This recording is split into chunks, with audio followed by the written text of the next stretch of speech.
Welcome to another wonderful one. In fact, it is finished. Is Tinubu going to be a one-time president? Now, INEC shocked Tinubu and APC, recognized David Mark as ADC national chairman, recognized and also mentioned other leaders in their leadership positions in the party, which is a very wonderful one. Now, with this pronouncement of INEC, it has settled the leadership tussle issue that has been going on for a while now in ADC, which has caused so many uncertainty in the party. Now, so many people have been accusing ADC, say, you don't even know who your leaders are. You have not been able to settle your leadership tussle issue, and you were trying to say that you are the party that can challenge Tinubu in the upcoming 2027 election. Now, the matter is done and dusted, and Aso Rock is on a serious panic mode because everyone is afraid of what the next action is going to be. But of course, let me allow you to watch this interview by ADC spokesperson. But as you are watching it, make sure you are sharing your thoughts with me on the comment section. Share the video and also subscribe for more updates. And after that, I'll be back. Let's go there. What does this mean for the David Mark-led ADC? Of course, it means that I don't know what you mean when you say David Mark-led ADC. Why you are not asking me what does it mean for ADC? You say what does it mean for David Mark-led ADC? As if there is another ADC. Yeah, well, there's been a contention. You were waiting for this to happen as a confirmation. Yes. Now that this has happened, there's still people who are contesting whether or not David Mark. When you say what now happens to ADC, then I can answer you. But when you say what happens to David Mark-led ADC, and I answer you, I'm inadvertently admitting that there's another ADC or there's another leadership. But of course, you are aware that there are other people who are contesting. Dumedi is in court. Honorable Leka Begide, those who are saying, no, we cannot, you have not come to the party in the right way. We're not aware that anybody is in court against ADC. At this moment, we're not aware. You see, what we have found is that people hold press conferences and make claims and make threats, but in the end, because they know the hollowness of their standing, they know they cannot follow it through. As far as we are concerned in ADC, we are not aware of any case, any legal case, any case against the ADC, as I talk to you. So what we have is the administrative process, the completion of the administrative process of changing the leadership of the ADC from where we're coming from to where we are to, from where we want to be. So there's no question of any other leadership for the African Democratic Congress in Nigeria too. So what does this mean? That INEC now is taking a bit of a time since July, so we are in September, taking over 2 months for INEC to take that decision. Well, you can say that. I think you will start counting from the day that we held the NEC meeting, not the July 2nd. Yeah, the NEC meeting. And what has happened is entirely administrative, like I've maintained.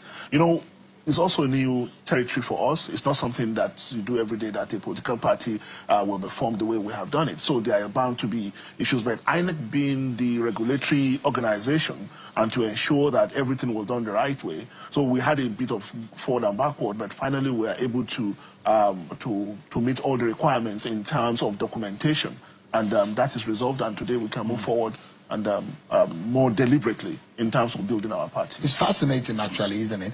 That the recognition comes as of those who are in office, not even in interim position. INEC is saying National Chairman Senator David Mark, National Secretary Ogbeni Rauf Aregbesola, National Treasurer Mani Ibrahim Ahmed, National Financial Secretary Akibodal Atu, National Legal Advisor Professor Osarewen Osumbo. It's interesting that they're not even in interim capacity, but at your NEC meeting, it was an interim that we understand that these positions should be held. Yeah, because you see, before you hold your convention, the NEC can act in place of convention. Right? So what the NEC did is what is constitutionally approved for the NEC to do in terms of nominating and approving these particular officers of the party. So we know that we have to get to our convention, and you know, party convention, the elective convention, is going to happen next year. But meanwhile, we have officers of the party that have been duly elected by the National Executive Committee of the party. So there's no contradiction at all. But you were not listed there. So those 5 or 6 positions that were listed, there are about 53 positions. Okay. What we need is for INEC to, you know, INEC is concerned mostly with election, with what concerns them. as an election body. So as an election management body, the position they have listed are mostly that have implication for electoral processes. They are going to list the rest, but for us, this is the most important for us because the work of what the chairman does, what the national secretary does, what the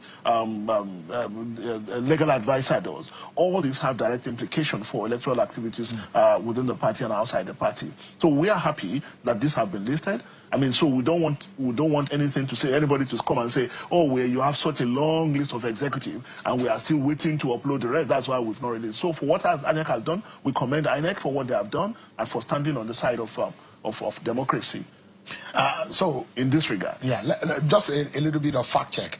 There was a case in July filed by Adeyemi Emmanuel, Ayodeji Victor Tolu, and Aruna Ismaila at the Federal High Court in Abuja against the David Mark-led leadership. We are not aware. You have not been joining that suit. You have not been notified. We are not aware. Yeah. Or the legal advisor is aware, but you are not. Your office had not been notified. It's possible, but I'm not aware of any such case. Because I know about this is probably the second or third case that I'm aware that has been instituted. What I'm telling you, and I'm not saying that you are a killjoy, but I'm saying that. Well, you're implying. But I'm saying. But as a journalist. But I'm saying that. I could imagine the implication of INEC's decision to other parties who says, look, why are you entertaining Bolaji and why are you allowing them to talk? Because we are the authentic. You, in your mind, you probably be thinking, why are you allowing to talk? Because we are the authentic. There's a lot of people who have their own. When something is contentious, yeah, no, there's no contention. Unless the one you are creating. There is no contention. It is very clear. The coalition came into the ADC, and all the executive of the ADC, all the relevant executive resigned en masse, signed their resignation letter to allow the new officers to take over. Now we've taken over. The duty that we had was to go back and report to INEC to say, look, we had a NEC meeting. Now we have new leadership. Right now, if you hear the people who are saying, "Oh, they are not executive," these are people who were part of the process who resigned their positions. So you cannot find anybody that is challenging this that has a locus to do it. You mentioned the former presidential candidate. He doesn't have it because he was not in the executive. It's only someone, like I told you at the last time I came here to discuss this. It's a Raf Nwosu that was previously recognized by INEC that can come and say, "No, I'm still the chairman and not David Mark," right? If Raf is accepted as the chairman of the ADC, and Raf is now saying, "I've resigned my position," and NEC is saying, "Now that you have resigned your position, we're appointing somebody else." So it's only Raf that can come and say, "No, I did not resign," or the secretary that can come and say, "No, I'm not resigned." Because if we did not come on board, no one will be challenging the legitimacy of Raf Nwosu. Do you understand what I'm saying? Yeah. So for us, it's not a concern. For us, the most important thing has been done, which is that we have made that transition effectively, and we want to move forward with the task of building our party. Like you said, if anybody has gone to court or is planning to go to court, please, we will encourage them to do it. It's part of democracy, and we'll be ready to do that. I mean, you've been a former minister, you had position in Kwara State, but if someone comes to you and said, "You are not authentic Bolaji Abdullahi," what would you say to the person? I don't envisage that. It could happen. So that's the point, right? I don't envisage that. That's the deal. But when you hear it, you'll be shocked, isn't it? Well, and that's what happens in politics. You know, the dimension of the contention. Are you saying that someone can come and claim that he is the authentic Raf Nwosu? Oh, it could be the authentic leadership of the party. No, that's what they're contending. And I said, look, whatever position Raf Nwosu took, it might be in a political delusion, and that he doesn't have the power to do it. But let's leave that aside for a moment. Why do you think there was a poor outing of the ADC in this past election that held? Which past election? Or the by-elections? Which by-elections? The last elections. There was a by-election. Yeah, you know, we've explained it. We've issued a statement. We've talked about it several times. You know, that for us, the election happened less than a month after we came into the party. Most of the candidates, we didn't even know them. So, and that's why we said we cannot judge the ADC by, you are just talking about us transitioning into establishing our real leadership at this time.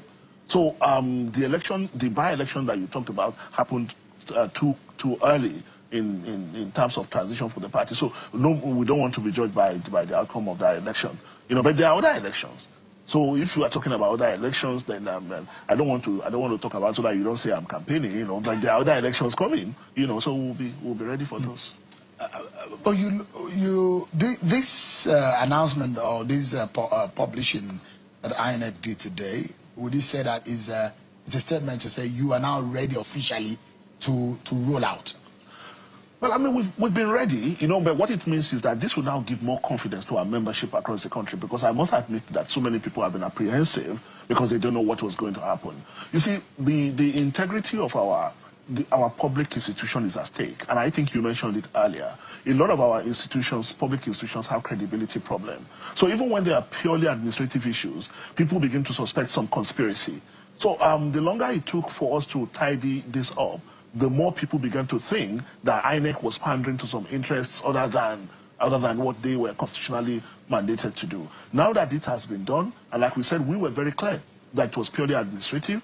Now we can go ahead. Our members across the country have been excited. Those who were holding back, waiting for this to happen, now have seen they can now come in. So we can move forward more deliberately in the task of building our party. Have you been able to identify the numbers of people who have now officially joined since that coalition was announced? No, I can't tell you. I can't tell you that numbers. But what I know is that in every ward in this country today, there is an ADC meeting happening. And I can tell you that the last time I was back in Ilori, I attended my ward meeting. When I signed my name on the register, I was number 73, a ward meeting. I mean, that had never happened in all the years that I've... So what I'm saying is that people are excited, and that's the direction we want to go. We want to build a party, a mass political party that is able to mobilize people across the nooks and crannies of Nigeria. So I can tell you, oh, these are the numbers. But now that we have done this and have this substantive executive in place, substantive in terms of been crossing the INEC hurdle, we'll now begin to do systematic registration of members. Well, now means that the chairman can now serve membership card, the secretary can now serve membership card, then we can begin to roll out. Then maybe at the end of the year also we can tell you that this is how many people we have registered in our parties. There are those who will say ADC, no governor, no senator, one House of Reps member, or I think one or two. That political structure, zero. You see, let me tell you something. The most important mission of the ADC is to build a real political party. Not to win 2027. No, we want to win 2027. I'm coming to that. You see, the most important thing is for us to build a real political party. A real political party that stands for something, that believes in something. And this is the message we are going to push to Nigerians. Nigerians, the most important is for us to give Nigerians alternative.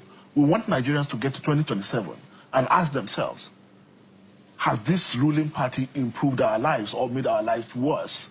And decide whether they want to continue with this ruling party or they want to change. So we want a situation when people want to change, they can look back and see our party as a viable alternative. So this has nothing to do, most of these governors you mentioned can't. I saw a video yesterday of a state governor that went to a village in a state, and he was met with people saying, we don't want you. And they started chanting ADC, ADC. I can send the video to you. So what I'm saying is that it doesn't matter that we have, what we are trying to do has probably not been done in a long time. In 2014, 2015, you have a merger of political parties. And I think it's actually unprecedented. But now we have merger of individuals. And ADC is one party that we're trying to build on the principle of egalitarianism, equal membership. So you will see that when every member feels empowered in their respective position to provide leadership, whether at zonal level or at state level or at ward level, then you begin to see that everybody is committed into delivering the objective of the party. We are not worried about how many officers we are not worried about that. It's whether or not Nigerians will accept you ahead of 2027. It's our duty to convince them that we represent the alternative. And that's it's a question of whether or not Bola Tinubu could be given a chance in 2027 to finish what he started. Or what has he started? People could look at the PDP and say, oh, we trust you, have been on the ground for a while. Those are options. But the most important thing is that when Nigerians look at APC, Nigerians will ask themselves, are we happy with this government? The situation that was created in the country before we came on board was a condition of fait accompli, where Nigeria was gradually becoming a one-party state. That the only option available was the ruling party. Now you cannot say that 2 months after. What we have done is that we have opened up the political space. Nigerians feel they have option.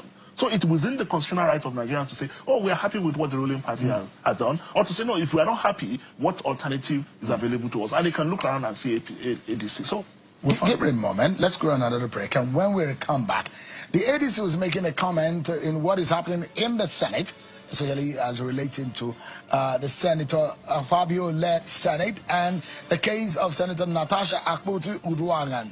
Don't forget, there's another national power grid collapse. We'll be getting the reaction from the ADC after this break, everyone. Let us get. Thank you so much, everyone, for staying with us. Balaji Abdullah is the spokesperson of the ADC, speaking with us on the state of affairs of the party. Of course, you can see on your screen the announcement is published by INEC today, the enlisting of David Mark, Rao Faregbeshola Osumbo, and the rest as official leadership of the party in their different capacity. Let's close the program in a few words. You made a comment in a statement today reacting to the situation in the Senate regarding Senator Natasha Akpoti-Uduaghan, who said that she's returning to work, but the Senate has responded through the clerk, office of the clerk, to say, no, you cannot, because there is a case in court that you need to answer to, and it's still not finalized. We feel this is wrong. We've not commented on this saga since it started, but at this point we felt that this goes beyond partisan politics. Natasha Akpoti is not a member of our party, but this has implications for our democracy. I think saying that she will not be admitted because there's a pending court case is being dubious, in the sense that it was not the court that sent her on suspension. It's the National Assembly that sent her on a 6-month suspension. That has nothing to do or has no bearing on subsequent court cases or court case that they are referring to. She has been sent on suspension. She has been sent on suspension for 6 months. She has served that suspension. There is no reason why she should not be admitted into the National Assembly at the expiry of those 6 months, unless the National Assembly wants to give us the impression that there are other issues that they are not telling Nigerians.